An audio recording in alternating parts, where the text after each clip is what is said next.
పాత బండ్లకు నంబర్ ప్లేట్లు మార్చుకోవాలని ఇప్పటికే ముచ్చట రాష్ట్రం అంతా తిరిగింది.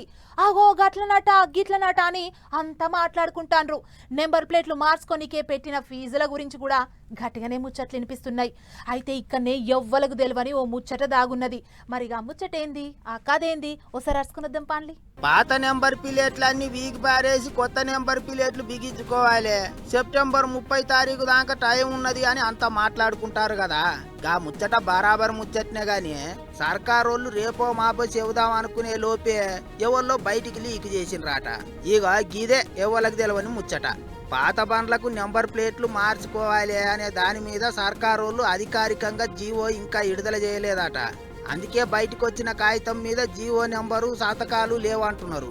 గా లీక్ అయిన కాగితం ప్రకారం 2019 ఏప్రిల్ 1వ తారీఖు కంటే ముందు తయారైన ఏ బండికైనా సరే పాత నెంబర్ ప్లేట్ తీసేసి హై సెక్యూరిటీ నెంబర్ ప్లేట్ బిగించుకోవాలి.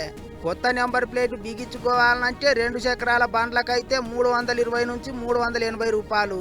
అదే బయట దేశం నుంచి తెచ్చుకున్న బైక్ అయితే 400 నుంచి 500 రూపాయలు. కార్లకు 590 నుంచి 700 రూపాయలు. ఆటోలకు 350 నుంచి 450 రూపాయలు ఫీజు కట్టాలన్నట. పెద్ద బండ్లకైతే 600 నుంచి 800 రూపాయలు వసూలు చేస్తారట. అయితే గీ ముచ్చట్లన్నీ ఆఫీసర్లంతా కూకొని మాట్లాడుకొని ఓ కాగితం తయారు చేసుకొని అటు సర్కారులతోని అన్ని తీర్ల మాట్లాడినాక బయటికి విడుదల చేయాలని అనుకున్నారట. కానీ అంతల్నే గిట్ల ముచ్చట బయటికి లీక్ అయింది అంటున్నారు. ముచ్చట ఎట్టెట్లా బయటికి పోయింది అనే దాని మీద కూడా లోపట మంత్రాంగం పెట్టినరాట పెద్ద ఆఫీసర్లు. ఇప్పటికైతే ముచ్చట లీక్ అయి బయటకు వచ్చింది కానీ రేపు సర్కారు వాళ్ళే అధికారికంగా కూడా చెప్తారట.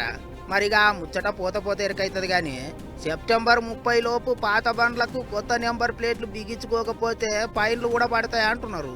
ఇన్సూరెన్స్ అసోంటివి కూడా పనిచేయవని చెప్తున్నారు. మరిగా ఆ పనిలో ఉండుర్రే.